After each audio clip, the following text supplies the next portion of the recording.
Hey YouTube, this is your girl Amber Gonzalez from Amber Gonzalez TV, and today I will do the My Experience in Santo Domingo, República Dominicana video. This video will be in English, however, I have a surprise for you all. Yes, I will upload this video in complete Spanish right after this video. So if you want to see the Spanish version of this video, My Experience in Dominican Republic, click the link in the description box. It'll take you right there. Also, if you did not see my Dominican vlog or my vlog in the Dominican Republic where I went clubbing, was hanging out with friends, I was vlogging, videoing, everything. If you missed that video, click the other link in the description box and you can go and watch that video. Follow me around town. So, let's go ahead and get started.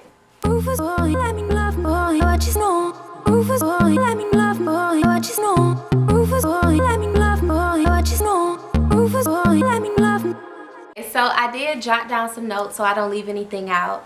I'm going to go ahead and start with La Razón. Okay, the reason I went to Santo Domingo, República Dominicana was because one of my girlfriends, she invited me to go out there and hang out with her. So the plan was to only go for one day, just one night only. However, I ended up getting stuck there because there wasn't enough seats available on the plane for me to come back the next day. So I ended up spending two nights and 3 days. Yeah, 2 nights and 3 days there. So okay, now starting off, the airport, going through immigration. Guys, I kid you not. So you guys know how immigration is in different countries. They ask you like 21 questions and all this stuff. When I tell you, La inmigración, immigration did not ask me nothing, okay? There were other Americans that were standing in line with me in front of me, and they went up to immigration, and you could just see the officers asking them like a million questions. When I got up to my immigration officer, she literally looked at me and she was like, "Pasaporte, por favor." She said it in Spanish, of course. I'm like, "Oh, está bien." I gave her a passport. When I tell you, she did not ask me anything. She didn't say anything to me. When I gave her the passport, she was like, "All right," she said in Spanish, "Put your finger here." I did it, and after that, she was like, "Pass, you're good, go, welcome home." I just gave you an American passport.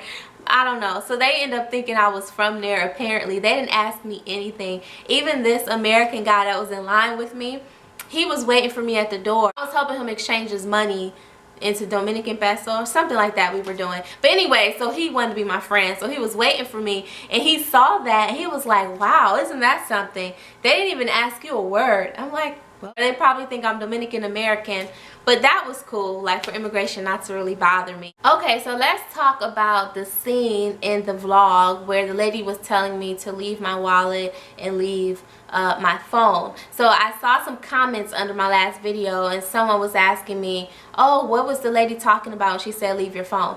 So basically, mi hermana, my sister, she saw me, you know, when I came out, I was looking to see where can I go to eat, because I hadn't really been around Sanchez Isabelita. I was more so like, I just stayed there with that host family, but I was more so in Santo Domingo for the extracurricular stuff I wanted to do. So I had technically haven't walked anywhere around Sanchez Isabelita, but from what I was told, it's considered the upper class area where I was staying anyway, because it had like the barbed wires and, you know, stuff that you see on the prisons and just stuff you wouldn't see in the United States. But I was told that it was like an upper class, and where I was, to some of you that has never been out the States, you're going to think like, "Oh my God, this is super poor." But considering what they go through there in the Dominican Republic, where I was staying was considered upper middle class, is what they're saying. But to you, you would think, "Ah, no hot water? This is crazy." So the sister that was in the hair salon next to me, I just saw her and I was like, "Hey, do you know where I can go eat?" And she was just telling me where I can go eat, but then she also said like, "But you should leave your phone here because your phone is just too much. It looks too much, and you know, they'll take from you. Leave the wallet looks too much, they'll take it from you." And I'm just like, okay. So that's the answer to your question for you all that was asking, "Oh, what is she talking about? What is she saying?"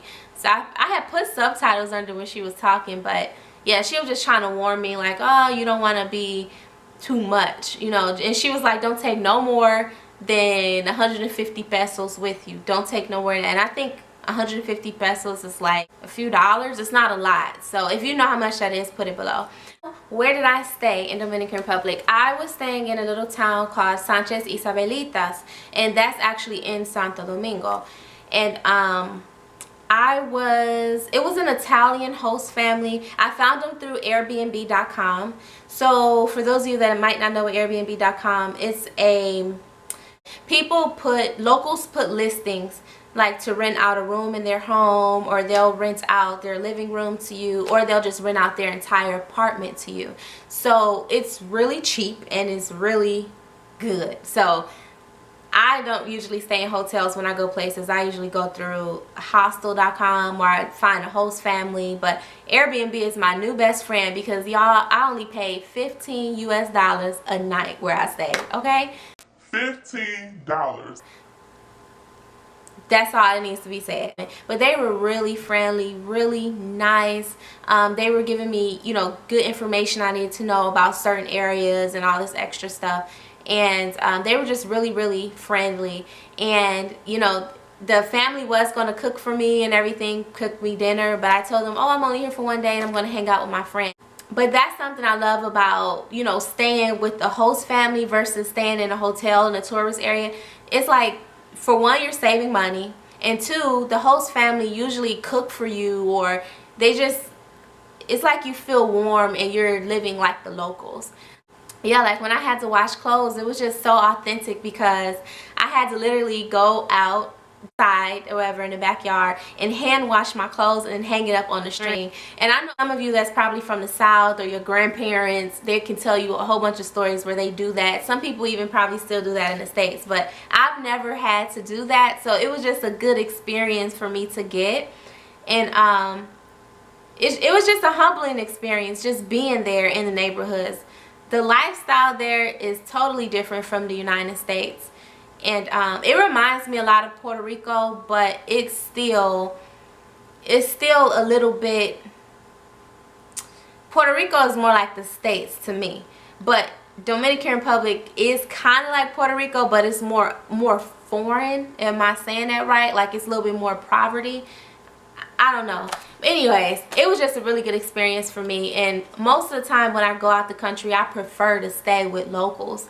I don't like being in a tourist area because I feel like I can go to Miami to go to a resort. I can go to Florida to go to a resort. So it was just a good experience to experience like the food, the local family, the local town, the supermarkets, etc. So I finally ended up meeting up with my girlfriend and her friend there, and we went out to eat at this restaurant. And what I ate was arroz con habichuela. And that actually is a common dish in Puerto Rico as well. Like everyone knows in Puerto Rico, it's like, oh, arroz con habichuela, con pincho, like it's popular there as well. So I wasn't really new to that. And the food was really good. I got to eat like plátano, and I've never really had plátano. So yes, this is my first time eating Dominican plátano, and it was good. I liked it. To be honest, like their food reminded me a lot of African food. So when I was hanging out with a lot of Nigerians in Atlanta, and I used to attend like the church, they would always like cook meals and everything, and just the African food that they would have, it reminds me of the food that I saw in Dominican Republic. It's like very similar. The dishes, everything. And it even tastes the same. I'm like, wow, this tastes like Nigerian food. But yeah, that just goes to show you the influences that Africa have on places out in the Caribbean. So after we went out to eat, we did go to this place right after. We went to this place called La Praga. And it's like a outside restaurant slash bar, but they like play live music, they dance. It was really, really live.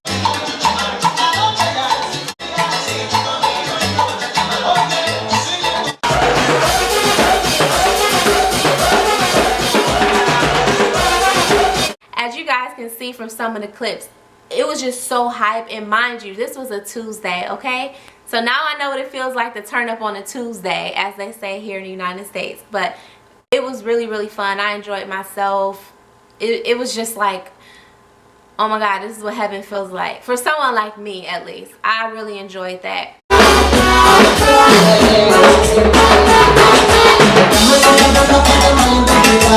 years ago when I stayed in Uruguay, it was very, on the weekdays, nobody's really turning up like that. You have to wait till the weekend. Or even when I was in Ecuador, and you guys know I went around with Nyambi, we were looking for club after club, and it was people, but it wasn't really live. But this is something I love about like the Caribbean, because it don't matter what day of the week it is, you will always find una fiesta or some type of turn up going on, some type of club, partying, something going on. It's just like in Puerto Rico, every day of the week they turning up at some club, they live. You would think it's a Friday night on a Tuesday night, you know. So I really enjoyed that part. I don't know if you guys didn't see the vlog, you probably missed this part. So at Praga, right, out of nowhere, this guy was walking in the street and he was washing cars. He was supposed to be washing windows or whatever he was doing. So while this song came on, out of nowhere, this man just started dancing, doing all type of Dominican, African dances in the street. It was so cool. And you know, I was a little tipsy, you know, and everything, but I was looking, I'm like, oh snap. So I recorded it.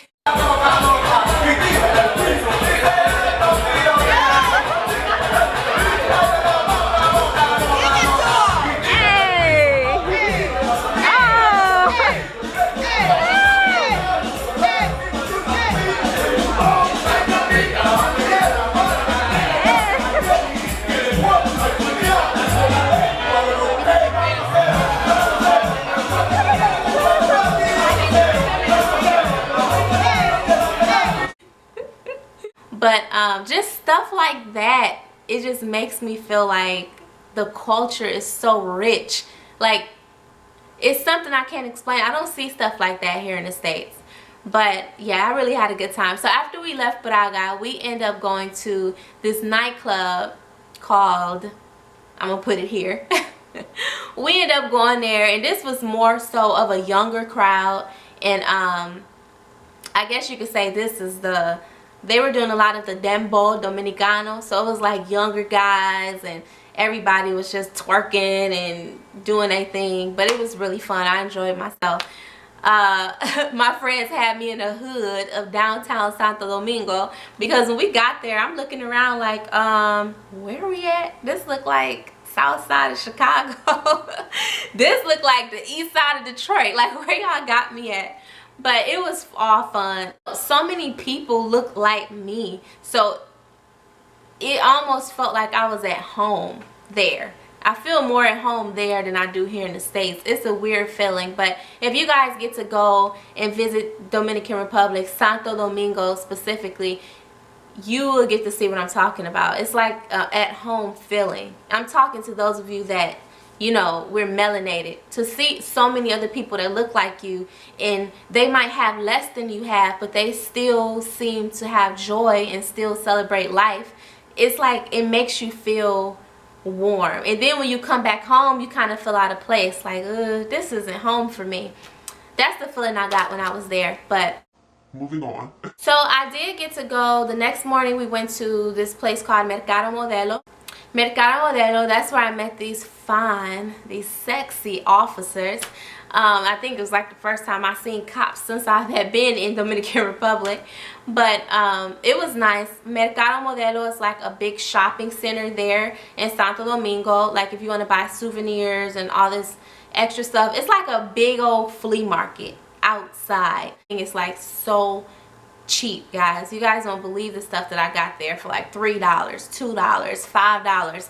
Stuff that is like $20 in the airport. I got it for like $2 or $3 in Mercado Modelo. So if you go to Dominican Republic, you want to visit there, that's where you get like your souvenirs and stuff. So there was one thing that was kind of funny. It was kind of weird, but well, obviously when I speak Spanish, you guys know sometimes I might slip up and have my American accent. But for some reason, it's so funny because in DR, like my whole family was telling me, don't speak English at all. Everybody there was telling me, like, you know, don't speak English if you don't have to, because the moment you speak English, you become like a target, sort of say. And they're like, oh, you know, ella es gringa, you know, and a lot of people look for passports, etc. That's just the reality of it. And so here's the thing. When I did accidentally speak English or whatever, immediately somebody would be like, oh, you know, tú eres gringa, gringa americana, or they'll be like, you're Dominican American. They automatically assume I'm Dominican American. 1, because I'm speaking Spanish. 2, because I'm black. 3, because they hear my accent. So they're like, okay, she's Dominican American. They never think, oh, she's Puerto Rican American, oh, she's Cuban American, or she's just American. They're like, oh, she's Dominican American. So I'm like, okay, fine. But when I tell them like, oh, you know, I'm from the U.S. or whatever, I was born in the U.S., they'll be like, oh, so you from New York? I'm like, no, I'm not from New York. I was born in Michigan. Oh, is that in New York? Like, what? No. So I think it's kind of hilarious how everybody there think that New York is the only place in the U.S. I'm like, what's that about? But okay. Overall, you guys, I really enjoyed myself in the Dominican Republic. Like I said, just being in a place where it's so many people that look like me and are just friendly and warm, and it's just a feeling that I can't express. I cannot verbally say it. It's like something you have to experience while you're there. I felt very warm being in Dominican Republic. So of course there are the negatives, the cons that people say, oh, you know, you have to be safe, you have to do this and do that. I'm sure it is, but I did not feel that when I was there. So whatever you might read on the news, or you might have been told or been led to believe, that's your belief as someone that have never even been there. But when you go there, you will get to see, like, it's totally, it's cool, like it's chill, it's heavy. I learned a new word, it's not heavy. So I don't know, I really enjoyed myself there. The food, delicious, people friendly. Don't even get me started on the men, okay? The men are nice. I don't want to say too much, but yeah. So if you all are thinking of visiting Dominican Republic, definitely I recommend Santo Domingo. And I definitely recommend Airbnb. It's cheaper. You get to stay with a host family. They'll cook for you. They'll show you around. They're friendly. You're saving money. And it's better to experience a country when you go there. I mean, don't just go to a country to experience a resort. For the life of me, I can't understand that, because it's like I can go to Ohio to go to a resort. I could go to Disney World and go to a resort, but if I go to Jamaica, I'm going to Jamaica to see Jamaica. So if that makes sense, and if anyone's understanding that, please take that with you when you travel. The best experience ever. So will I be going back to Dominican Republic? Yes. When? Probably in a few weeks. We're trying to see, because I just had a friend, she moved there, so I'm trying to let her get settled before I go knocking at her door like, hey chica, hola. But yes, and I definitely have some more travels coming up very soon. So thumbs up this video, like this video, leave your comments below. Any questions that you might have, maybe I didn't answer, anything, leave them below. If you all have any country that you think that I would like, or you would like to see vlogs of, leave those comments below as well, the name of those countries, because I'm trying to get my list together of where I want to go. So anyways, thank you all so much for watching. Gracias por ver. I will upload the Spanish speaking version of this video now. And I got way too many feels, way too much emotion, I don't even know what's real. I just say fuck it, keep on going, and I get deeper,